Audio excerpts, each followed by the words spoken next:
Hello, everybody. Welcome, and thank you for coming. You can call me Mr. Converse, the teacher who games. Class is in session. Today, I'm going to introduce you to a neat little gem that I found on the internet called Bastard Bonds. Before we get too deep into it, I just want to give you a quick disclaimer. The artist behind this, and this project, and pretty much everything he does, has a bit of eroticism laced through it, homoeroticism specifically. Now, it's all in the background. You can opt out of most of it. But just so you're aware, this is the kind of thing that you're going to find if you go looking for him and his works. Now, with that out of the way, you can find all of his games here, bigfingers.ca. His name is Jeremy Walker. You can also find him at Captain Jer Bear at Tumblr. All right, wanted to do that quick shout out. Now let's get started with the new character.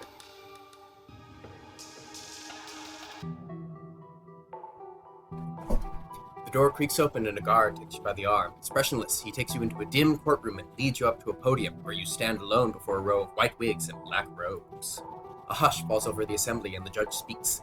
Take record of the defendant's likeness for the court archives. Alright, here we go with the character creator. It looks fairly simple, but believe me, you can spend a lot of time here. Now, you start out with a nice little pixely nude form here, male, female, or orc.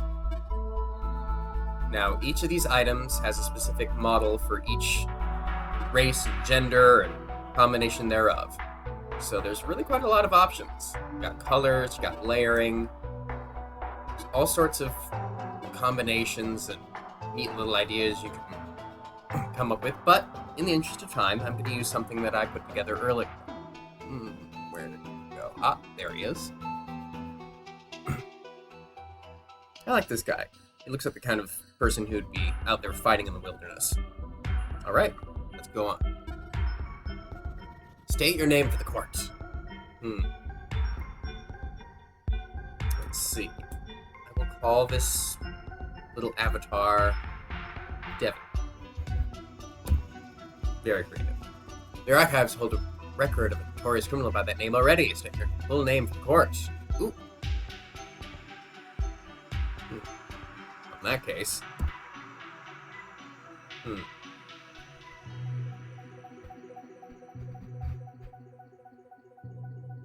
Bagans. Bagans, you stand accused before the court. Know you the charges brought against you. Alright, here's one of the really interesting aspects of this game.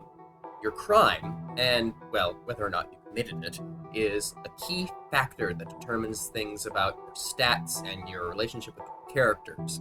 Now, at this point, you basically just have to pick what kind of person you are, what kind of crime you have committed. I'm going to say he was an extorter. You've been accused of threatening your countrymen for coin. What say you to these charges? He looks like the kind of guy who'd rough someone up. When he can admit to it? Let's see. No, I don't think so. You claim you are innocent, but the court has already heard the testimony of a most honorable witness against you. No plea rings false, and the court notes your deception. Odd name. Bagans, the court has deliberated upon your fate. Your crime shall afford you much time to consider your actions. 5 years of your life shall be paid penance. Well, that's dramatic, isn't it? You are hereby stripped of your citizenship and judged guilty. You shall be branded with your crime and interred at the stocks of Lucat to await the execution of your sentence. May God have mercy upon your soul. You are taken back to your cell where you are held down by several guards as your neck is burned with hot iron. You are forever branded an extortionist. Oh no! Over the next few days, you are taken by boat to the island of Lucat. An angry wind whips heavy rain as you are put on a lifeboat with another man in chains, jettisoned some distance from the shore. The current carries you rapidly towards a short cove where men in guards uniforms wait to receive you. Without a word, you are dragged from the boat and up the path to the old fortress that houses the stocks, and thrown, soaked and shivering, into your cell where you will wait for the execution of your sentence. Something, however, seems strange. Nobody comes to check on you. Nobody comes to feed you. Time passes as an agonizing crawl, and it seems you are being left to die here, despite your sentence. Then, after who knows how long, there is a voice at your cell door that snaps you back to attention. Hey, you, strong-arm, eat this. You don't look so good. A roll of bread drops in through the bars and tumbles toward you. As you tear into it, the voice continues. I have a proposition for you. First, I need to know if you really are what you say you are. Tell me, are you really an extortionist? And here we go. Did I really commit that crime, or... Yes, I think we did. you and everybody else, welcome to Flukat. A dark-skinned woman with wild hair steps up to the bars and struggles to open the lock. Moria is my name, extortionist. I have slain a guard and taken his key. Before long, more will come. I aim to escape, but two have better odds than one. The door pops open, and she ushers you into the hall. She is athletic, travel-worn. She seems calm, like someone accustomed to violence. Are you able to fight if the need arises? Alright. This is the leveling system, and I really love it. It's quite creative. Each of these skills will influence the skills that are immediately next to it. So you are encouraged to build along certain lines. You've got the three categories: the warrior skills, the dexterous rogue skills, I guess you'd call them, and the magic skills. Now, there are lots of different ways that you can play this game. I've tried a number of team compositions and playstyles, but honestly, the one I find most reliable is making my big guy a tank. So, that's what we're gonna do. Okay, and... oh. Yeah, you want that ward skill. That's how you heal yourself. There you go, healing aura. One unspent point. I guess we're working with dodge next. Alright, time to go. Moria nods and turns toward the hall. Well, there's no turning back now. Alright. Last part of character creation. You get to choose the kind of personality he has. As you're wandering around the world, little text boxes will pop up over your head, and comments on the environment or what you've encountered. You get to choose the kind of personality that reflects. Let me see.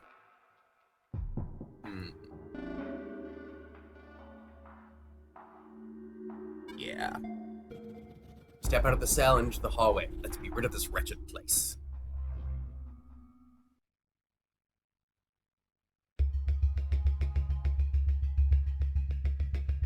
Companion points toward the north. The exit is that way. I hope you're up to it. Okay. This is, of course, the tutorial area. Now, I'm going to go over the basic mechanics of the game so that you can get a familiarity with how it works, what kind of game it is. Now, if it isn't obvious by now, I've played through it a couple times, but I haven't finished it, so I have to say I appreciate the simplicity of all of this. Well, a simple complexity, really. Let's go over everything one by one. Of course, you move around with the left click, and when you see an object to interact with, right click. Left clicking on the map will always be movement, right clicking will always be an interaction. Objects that can be interacted with will show feedback text when you mouse over them. Unless you are telekinetic, you have to get close in order to interact. So, when you highlight an object you can interact with, you get a little text box telling you what it is, and if you're close enough, what you can do with it. People get text boxes too. You can also see how much health they have. Now, let's see what this next sign says. There's a guard waiting in the next room. You'll have to fight him. Oh dear. People with high fight or hunt ratings will deal lots of damage in close combat, while people with high guard or dodge ratings are good at soaking or avoiding it. People with high blast rating can do a lot of damage when they are not in close combat, and a high ward rating allows you to heal wounds and disrupt enemy magic. Try to position fighters so that the enemy is forced to come to you. This lets you have the first strike in close combat. Sometimes having someone in close combat who just defends themselves is more helpful than having them attack. Alright. So, you'll see down here we have a neat little panel showing us everybody's skills. Moira is quite the fighter. She's good at rushing in there and dealing just tons of damage. So, let Pagan's head in first. Moira right behind. Open the door. Legas, it is a guard! Moira's faster, but you can see in our little turn order indicator up here, Pagan's is going to have an opportunity to move after she does. Now, here is the crux of this whole battle system. There are two ways that you can take actions. You can left click to just do a single action for your turn, or you can hold shift and and click to make a risky action. Now, this will fill up your little risk meter that you can see underneath the portrait here. As the meter gets filled, you become more and more likely to fumble, which makes you vulnerable to attack and immediately ends your turn. Fortunately, with the bars this low, I'm virtually guaranteed success. So early on, you want to make a lot of risky moves. Oh, shoot, she fumbled. Not good. And end your turn with a very safe move. Okay, one more attack. Yes, there we go. Phew. Okay. So, now we got the inventory. Stand on an object, right-click to pick it up, and drop it into these little slots. Very nice. Now, this is food. Plentiful and cheap and nice and healing. You see a little pink outline around the heart. That's how you know that you're fully healed. Okay. Now, some of you are paying attention. You probably noticed that there was something glittering around here. Right. Here we go. Small iron key has been left on the table here. Very good. This kind of key is generic and will fit any door that requires a normal key. Okay. This game is really reliant on exploration. For all of you people who love to just go out into a world and see what there is to see, do what there is to do, it's really ideal. Lots of little nooks and crannies for you to get lost in. And there's usually something at the end of every pathway. Although, in the interest of time, I'm not going to spend every single moment going through every single area. I want to show you the game as much as I can. So, give your party members a chance to evaluate their surroundings by holding still. Your party members will find the key to the store if you let them. Press the R key or the spyglass button on the left side of the screen to show your items that will be loose on the floor. Guard dropped a sandwich, which picked up. If someone was injured in the fight with that guard, select the person with tab key or number keys 1, 2, 3, 4, and then right-click to hold to eat the sandwich. Food is reasonably plentiful and cannot be used in combat, so use it to keep your health topped up. Alright. Now, another door. A locked door. And chances are there's going to be a fight behind it. So here we go. Moving up. Oh dear! 2 targets this time. Moira isn't the best defensively, but she can hold her own. At least for a little while.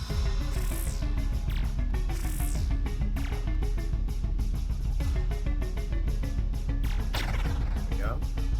You'll notice little tunnel vision effects around the screen. That's how you know that you're about to do a risky action. More. Dang it.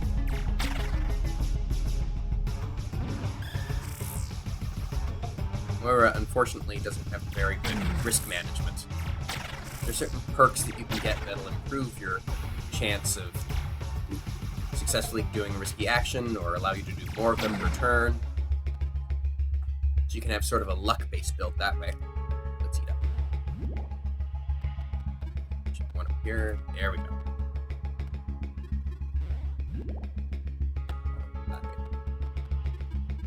Let's see what we got over here. A door displaying a gear icon is locked by a mechanism. This usually means you'll need to find a switch somewhere that will release the lock. In this case, you can bypass the mechanism by succeeding on one of 3 challenges. If either of your party members are qualified for these challenges, you'll have to find the switch. Getting an excellent result on the challenge gives bonus experience and other rewards if the person challenging is properly qualified. Alright, and what they're talking about is, you see objects like this here, you click them. There's a large heavy chain here meant to be cranked by several people together, and it's an emergency for release for the gate. Now, I can try and unlock this, but this task is clearly outside the range of your ability, and you would only injure yourself for the attempt. And what it's looking at are this last column of skills right here. Labor, thwart, and weave. Labor, of course, for physical challenges, thwart for your lock-picking type challenges, and weave for the magical challenges. Pretty straightforward. Now, we all have pretty abysmal stats in this regard, so that's not going to work. You gotta look for another way around.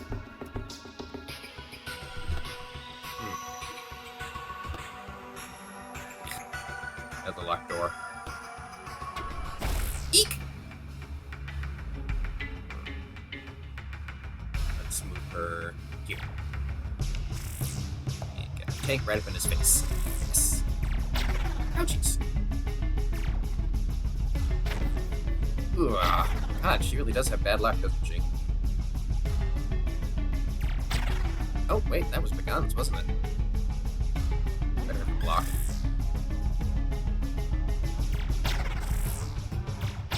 Ouch. Now, the enemy AI is fairly predictable. It'll usually go for whoever's closest, but it will occasionally prioritize the targets that are weakest. So you can do your best to get them hooked on your tanks early, but there's no guarantee that they're going to stay locked on. There we go. Now this is a potion. Like food, it's used to heal you, but it can be used in middle combat, which is nice. Ooh, something here? Yes, another key. Very nice.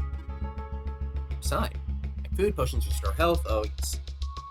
Potion in return. Okay. Here we go. Inner gate switch. That was what we were looking for. Mechanisms released. Oof. My guys are getting a little beat up. I think we can survive a little more exploration. Oh! This time I am gonna let them come to me. Because I upped Bagan's ward skill, he has the ability to heal people around him when he defends. Need to get Moria in range. Ouch. That's a problem. Yeah. Woo! If you do a perfect string of risky actions, you get the Daredevil perk, which increases the experience you gain at the end of the level, and gives you all the benefits as if you blocked that turn. Very nice. Okay. Normally I'd give this to Bagan's, but since Moria has to get in close range and she doesn't have a lot of defense, I'll give it to her. What's this? Torch. Handy. This will make it easier to see as you move around. Oh, wait, gotta equip that. There we go. Okay. Now, of course, there are a couple of rooms that we haven't looked into, but let's get to the overworld. Huh? This door's been unlatched. Oh, no! Let's move her over here and defend.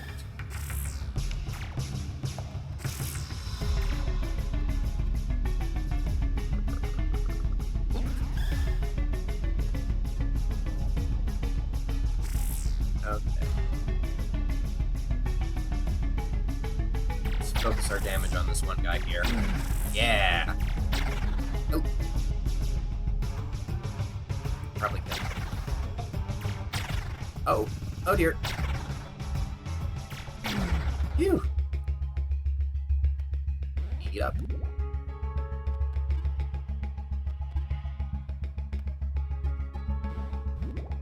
There we go. Nice and full. Another locked door. Gosh. Your health is fully restored between levels. There is no need to use it before leaving. No. Any items left on the floor will disappear when you leave, however, so make sure that you haven't left anything you'd rather keep. Once you escape from the stocks, you will not be able to return. Be sure that you're finished before leaving. Okay, we've got to find us a lever. Now, as you move around... Ooh, here it is. As you move around, you'll notice that your team kind of spreads itself out. But it's probably a good idea to get close to each other when you go through a new passageway or when you expect an attack, so you hit the C key, and they all snuggle up together. Alright, looks like we're almost there. You can press and hold F1 to get extra information on most screens. Give it a try here and again after you leave. That is a very good idea. So basically, here we go. These are all the controls that I was talking about and that we've been reading about. But if you want to look over yourself, you can freeze it here. For now, though, let's get out there. Oh, no level.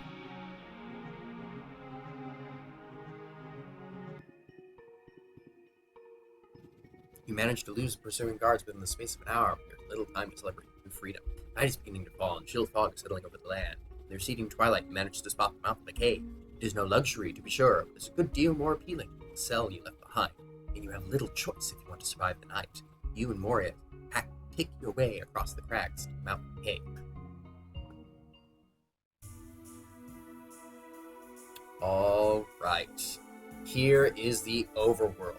And take a look at this. These little things, these are the nodes that you get to explore. This whole map is going to be covered with them by the time you're done. There are a lot of areas and regions that you don't necessarily have to explore in order to finish the game, but believe me, it's worth it. This game has everything your little fantasy-loving heart would want. It's got demons and evil pacts and history of warfare between nations and all kinds of gods and runes and different kinds of magic and different factions warring against each other. It's a grand old time.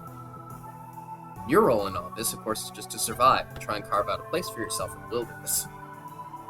To that end, you're eventually going to start making your own homestead. In order for that to happen, you have to clear the areas first. So let's get going. Eek!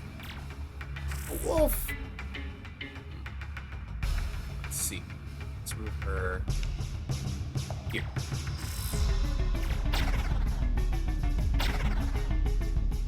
close enough.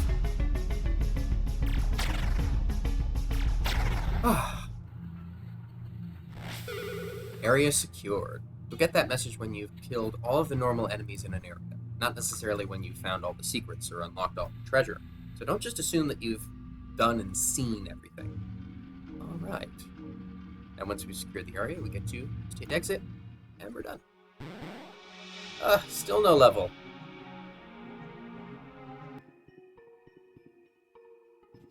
You build a fire in the burrow and warm your bones for the first time in days with small comfort. Though you've managed to escape the prison proper, Lukat is an island. The only true escape would be by boat. And even if you do manage to secure the passage, the still painful brand on your neck marks you as an extortionist forever. You will never be able to return home. The reality of this is a bitter drop to swallow. Still, you are exhausted. Sleep is a big one. In the morning, your companion is watching over you when you awaken. I was thinking that we should try to put some more distance between ourselves and the stocks, she says. Maybe if we stick to the coast, we'll even find a fishing village, or someplace with boats, someplace we can get a ride out of here. You share your musings on being unable to return home. Moria nods in agreement. You're right, of course, but that doesn't mean there's nowhere to go. The Orc Nation, I'm going to call that Sareth, lies to the east of Crest a few leagues. They have little love for the customs of Crest. I've heard branded criminals finding refuge there, even human ones. Perhaps it's worth considering. In any case, it's just an idea. For now, we have to make sure we don't get caught. I think we can both agree on that. You pack up the meager belongings you have and set out. Alright. I think this is a good start. Let's save what we've got so far. Go. Alright. There's plenty of other things I'd love to show you. Various party members that you can acquire, the way that the leveling up system works, like, long term, the individual perks that you develop, the alignments, innocence versus chaotic versus, well, as you can see, this is quite complex for being one guy's vision. And that's something I really like about it. Something I really like about indie games in general. They tend to have a very cohesive vision. So, hopefully, I get to explore this with you a little bit more and give you a really good in-depth introduction to this wonderful little project. For now, I'll be seeing you later, I suppose. This is Mr. Converse, the teacher of games. Kara the Destroyer. My parents were hippies. You the bouncer? Check again. We're on the list. Oh, that is some dorky-looking helmets. I don't remember the Vault-Tec security looking this dorky in previous games. Give me a little run.